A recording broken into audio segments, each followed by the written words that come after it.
लांजीगड़ अंचल प्रबल वर्षा जो धनजीवन अस्तव्यस्त। उत्तर पश्चिम बंगोपसागर में सृष्टि होता घूर्णिबलय 24 घंटा मध्य यह लघुचापर रूप नहीं प्रबल अति प्रबल वर्षा कलाहांडी जिलार विभिन्न स्थान में होता बेले यह जिला को गोटे रेड वार्निंग जारी कर आसंता 2 दिन धरी पुणी प्रबल अति प्रबल वर्षा को नहीं पाणीपाग विभाग पक्षर सूचना प्रकाश पाई।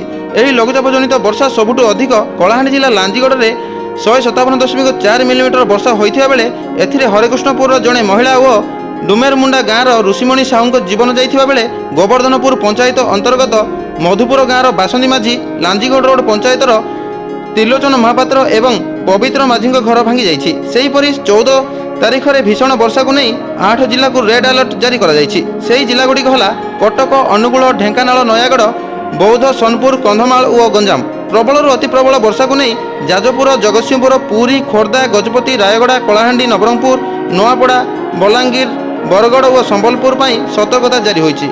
एही वर्षा जो लोकों जीवन जीविका उपरे मध्य बाधाप्राप्त सृष्टि होइथिबार परिलक्षित होइछि। लघुचाप जनित वर्षा जो कच्चा घर, कच्चा रास्ता प्रभावित होगा सहित तलिया अंचल में जलमग्न परिस्थिति सृष्टि होगा नहीं पाणीपाग विभाग पक्षर सतर्कता जारी करा जाइछि।